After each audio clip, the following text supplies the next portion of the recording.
Bien, en cuanto a la volumetría de neutralización, nosotros tenemos lo siguiente.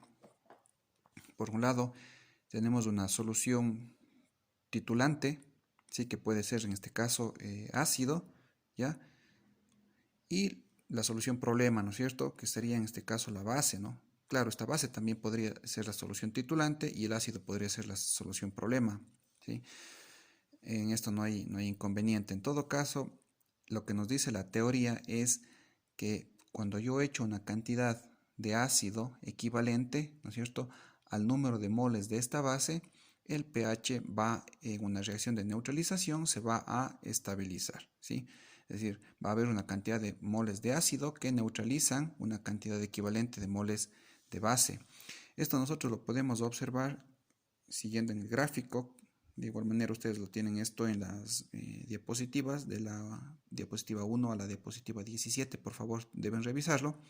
Esto es únicamente para esquematizar. Así se comporta la curva de neutralización de un ácido y una base. Entonces, si nosotros vamos colocando volumen de ácido, este puede ser volumen de ácido sobre una base, al principio nosotros vemos que el incremento de pH es casi nulo, ¿sí? Se incrementa poco, ¿no? ¿Hasta cuándo? Hasta llegar a un punto, cuando nosotros le echamos un volumen determinado, aquí le voy a colocar un delta B, llegamos a un punto que justamente se denomina el punto de viraje. Este punto de viraje también sería el punto de neutralización y justamente aquí es donde nosotros podemos observar el cambio de color cuando utilizamos un indicador. Ahora, si ustedes se fijan, al principio el pH no varía, ¿no? Hasta llegar al punto de viraje. ¿Qué es lo que sucede en este punto de viraje? Si ustedes se fijan, aquí se produce un salto de pH elevado en un intervalo pequeño de volumen, ¿sí? Esto en la práctica, es decir, en el laboratorio, es equivalente a una gota, ¿no? ¿Sí? Entonces, ustedes le echan una gota nada más y van a ver un salto de pH, ¿no? Que inclusive aquí podría ser un pH, por ejemplo, de 2, podría saltar a un pH de 12, ¿no? ¿Sí? Para que se fijen ustedes cómo es el salto de pH en un intervalo muy pequeño de volumen. Entonces, en este caso nosotros estaríamos pasando de condiciones básicas a condiciones ácidas. Entonces, en la práctica, cuando nosotros llegamos a este punto de viraje, estamos hablando de la neutralización. Es decir, el ácido o la base se ha neutralizado. Ahora, ¿cómo podemos expresar en fórmula esto? ¿No es cierto? Si nosotros estamos diciendo que la reacción de neutralización se produce mol a mol, es decir, cuando los moles del ácido se equiparan a los moles de la base en una reacción o viceversa, podemos decir que si nosotros trabajamos con el volumen del ácido por la concentración del ácido, en este caso la molaridad, y por el número de hidrógenos del ácido, tiene que ser igual al volumen de la base por la molaridad de la base y por el número de OHs de la base. Esta relación siempre se va a cumplir en neutralización. Ahora, si nosotros estamos trabajando no con molaridad, sino con normalidad, podemos hacer lo siguiente, ¿no? La normalidad a su vez me dice que es igual a la molaridad por el equivalente químico. Si ustedes recuerdan la definición del equivalente químico, simplemente el equivalente químico para el caso del ácido es igual al número de hidrógenos y para el caso de una base sería equivalente al número de OHs. Es decir, a la final este equivalente químico correspondería a esto, ¿no? Por lo cual nosotros podemos nuevamente escribir la ecuación en función de la normalidad y en este caso nos quedaría la ecuación como volumen de ácido por normalidad de ácido tiene que ser igual al volumen de base por la normalidad de la base, ¿sí? Entonces, con esta ecuación podemos resolver algunos problemas, ¿no? Bien, entonces en el siguiente problema se nos dice qué volumen de una disolución 0,3 molar de hidróxido de litio se necesitará para neutralizar 500 ml de una disolución 0,2 molar de ácido acético. Entonces, en primer lugar, lo que nosotros tendríamos que colocar es, se nos está pidiendo que qué volumen de hidróxido de litio vamos a necesitar, ¿no es cierto?, para neutralizar 500 ml, sería volumen 2, de una disolución, ¿no es cierto?, de ácido acético de concentración 0,2 molar. En este caso, el hidróxido de litio sería nuestra solución tituladora. Y aquí estaría, ¿no es cierto?, en el Erlenmeyer nuestra solución de ácido acético, ¿sí? Lo primero que tenemos que hacer entonces sería plantear la reacción de neutralización, ¿sí?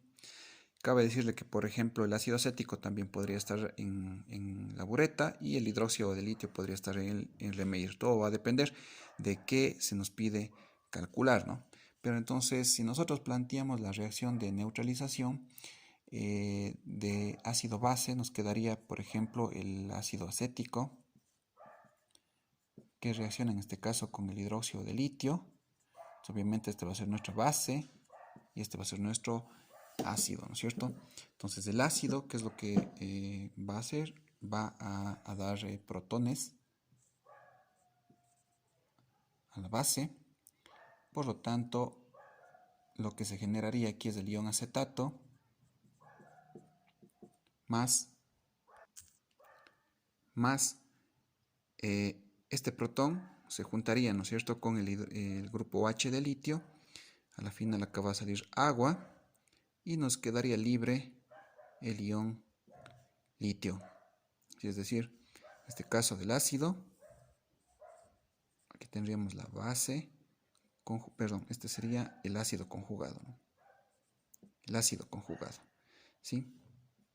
¿Ya? Y tendríamos la base conjugada acá. Bien, entonces, si nosotros aplicamos la fórmula que relacionaba, ¿no es cierto?, las concentraciones y los volúmenes, aquí únicamente podríamos decir que el volumen del ácido por la molaridad del ácido por el número de hidrógenos tiene que ser igual el volumen de la base por la molaridad de la base y por el número de OH, ¿no? Aquí es número, ¿no? Esto es número. Entonces, como se nos está pidiendo en este caso el volumen del hidróxido de litio, sería el volumen de nuestra base. Por lo tanto, reemplazando, ¿no es cierto?, en el volumen de la base, tendríamos esta ecuación, en donde le vamos a colocar 0,5, porque estamos transformando los 500 ml a litros, ¿no? Esto hay que tener cuidado porque la molaridad son moles por litro, entonces este volumen tiene que estar en litros. Entonces tendríamos por 0,2, que sería la molaridad del ácido, y por 1, que sería el número de hidrógenos del ácido, ¿no es cierto? Aquí tenemos el ácido acético, sería un número de, en este caso, de hidrógenos, ¿no es cierto? O de, en este caso, de grupos carboxílicos, hablando de un ácido orgánico, ¿no es cierto? Pero, por ejemplo, si estaríamos tratando, por decir algo, con clorhídrico, ¿no?, o con otro ácido, tendríamos que fijarnos, obviamente, para el cálculo en el número de hidrógenos, ¿sí? Sería 1. Dividido para la molaridad de la base por el número de OHs, de igual manera, tendríamos la molaridad de la base, que es 0,3. El hidróxido de litio para el número de OH, ¿no es cierto?, que aquí está, que sería 1. ¿Ya? Entonces, el volumen de la base sería igual, reemplazando todo esto de aquí, sería igual a 0,33 litros, ¿no es cierto? En resumen, diríamos que yo necesito 0,33 litros de una solución de hidróxido de litio de concentración 0,3 molar para neutralizar 500 ml de ácido acético de concentración 0,2 molar.